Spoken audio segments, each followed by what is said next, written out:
अस्सलाम वालेकुम दोस्तों। इस दुनिया में बहुत से लीडर आए और गए, लेकिन इनमें से कुछ लीडर ऐसे हैं जो मरने के बाद भी अपनी कौम के दिलों में ज़िंदा हैं, जिनमें हमारे मोहतरम कायद-ए-आज़म मोहम्मद अली जिन्ना भी शामिल हैं। जब बरसगीरो पाको हिंद में मुसलमानों का हिंदुओं के साथ रहना मुश्किल हुआ जा रहा था, इन हालात में कायद-ए-आज़म मोहम्मद अली जिन्ना ने अपनी बीमारी की फ़िक्र न करते हुए काम काम और बस काम का मोटिव अपनाकर मुसलमानों के लिए अलग मुल्क बना डाला। मेहनती होने के साथ साथ कायद-ए-आज़म मोहम्मद अली जिन्ना बहुत ज़हीन और हाजिर दिमाग भी थे। कायद-ए-आज़म की ज़िंदगी जहानत के वाक़यात से भरी पड़ी है, जिनमें से चंद एक हम आपके सामने पेश करेंगे। कायद-ए-आज़म हमेशा रेल के सफ़र में 2 सीट्स बुक किया करते थे। किसी ने उनसे वजह पूछी तो ये किस्सा सुनाया कि एक बार मैंने एक ही सीट बुक करवाई थी और लखनऊ से बम्बई जा रहा था। रास्ते में रेल किसी स्टेशन पर रुकी तो एक औरत मेरे पास वाली सीट पर आकर बैठ गई।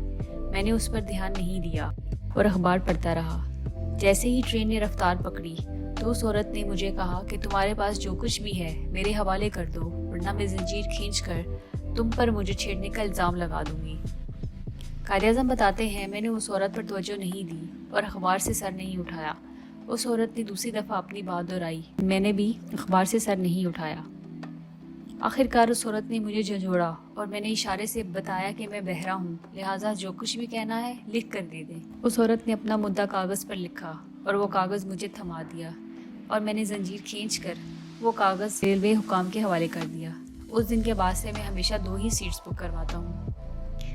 कायद-ए-आज़म वक्त की बहुत कदर किया करते थे। स्टेट बैंक ऑफ पाकिस्तान की इफ्तिताह की तकरीब में क्या हुआ कि कायद-ए-आज़म वक्त पर पहुँच गए और बाकी वज़रा और हुक्मरान बताए हुए वक्त पर ना पहुँचे। कायद-ए-आज़म ने कहा कि जो लोग अभी मौजूद नहीं हैं उनकी कुर्सियां भी हटा दी जाएं। लिहाजा उन वज़रा ने खड़े होकर कायद-ए-आज़म की स्पीच सुनी, जिनमें उस वक्त के वज़ीर आज़म लियाकत अली खान भी शामिल थे और वो बेहद नाराज़ थे और शर्मिंदा भी। याद रही कायद-ए-आज़म मोहम्मद अली जिन्ना की आखिरी तकरीब थी। कायद-ए-आज़म एक बार अपना टिकट साथ ले जाना भूल गए और रेल में गलती से ही बिना टिकट के सफ़र कर लिया। अपनी मंजिल पर उतर कर वो टिकट एग्जामिनर से मिले और उन्हें बताया कि मैं टिकट अपने मुलाजिम से लेना भूल गया, लिहाजा आप मुझे नया टिकट फराहम कर दें। टिकट एग्जामिनर ने रिश्वत मांगते हुए कहा, आप मुझे 2 रुपये दे दें और स्टेशन से बाहर चले जाएं। ये सुनकर कायद-ए-आज़म तहश में आ गए और उसकी शिकायत स्टेशन मास्टर से करते हुए उसको कानून के सिकंजे में डाल दिया। एक बार हुकूमत के लिए 37 रुपये का फर्नीचर खरीदा गया और कायद-ए-आज़म ने जब बिल देखा तो हैरान हुए क्योंकि 7 कुर्सियाँ इजाफी थीं। कायद-ए-आज़म ने पूछा, ये कुर्सियाँ किसके लिए हैं? सेक्रेटरी ने बताया कि आपकी बहन फातिमा अली जिन्ना के लिए। तब कायद-ए-आज़म ने कहा कि इनका पैसा भी फातिमा से ले लिया जाए, ना कि हुकूमत के ख़जाने से। मोहम्मद अली जिन्ना पेशे से वकील थे और बड़े से बड़े केसेस को भी मिनटों में सॉल्व कर लिया करते थे। जैसा कि अंग्रेज़ हुकूमत ने नया रूल बनाया कि कोई भी दुकान 6 बजे के बाद खुली ना रहे, मगर एक शख्स की घड़ी 10 मिनट पीछे थी और वो दुकान 6 बजे से पहले बंद ना कर पाया, जिस पर अंग्रेज़ हुकूमत ने उसको पकड़ लिया और अदालत में पेश कर दिया। इस शख्स के वकील कायद-ए-आज़म मोहम्मद अली जिन्ना थे। उन्होंने कोर्ट रूम से सबकी घड़ियां इकट्ठी करके जज के सामने रखी और पूछा, क्या इन सब का टाइम एक है? जिस पर जज ने कहा नहीं। तो कायद-ए-आज़म ने कहा, तो फिर पूरे मुल्क की घड़ियों का एक टाइम कैसे हो सकता है? कायद-ए-आज़म की इस दलील से जज बहुत मुतासिर हुआ और अपनी सीट से उठकर कायद-ए-आज़म से हाथ मिलाया। याद रहे, ऐसा कोई केस नहीं था जिसमें कायद-ए-आज़म को शिकस्त का सामना हुआ हो।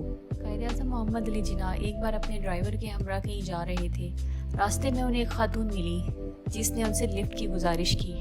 रात काफ़ी हो चुकी थी और रास्ता भी काफ़ी सुनसान था, लिहाजा कायद-ए-आज़म ने उन्हें लिफ्ट दे दी और सिगरेट पीने में मशगूल हो गए। जब उस लड़की की बताई हुई जगह पर उतारा तो साथ ही उस लड़की ने चीखें मारना शुरू कर दी और कायद-ए-आज़म पर गंदे और घिनौने इल्ज़ाम लगाना शुरू कर दिए। काफ़ी लोग गाड़ी के पास जमा हो गए और कायद-ए-आज़म बिल्कुल भी परेशान ना हुए और बस इतनी सी बात कही कि मेरे सिगरेट के ऊपर अभी भी गुल मौजूद है। अगर मैंने कुछ करने की कोशिश की होती तो सिगरेट का ये गुल टूटकर गिर चुका होता, ना कि सिगरेट के ऊपर होता। लोग कायद-ए-आज़म के जवाब से लाजवाब हो गए और वहाँ से चले गए। आपको कायद-ए-आज़म मोहम्मद अली जिन्ना की जहानत के किस्से कैसे लगे, कमेंट्स में ज़रूर बताइएगा और इसी तरह की इन्फॉर्मेटिव वीडियोस देखने के लिए हमारे चैनल से जुड़े रहिए।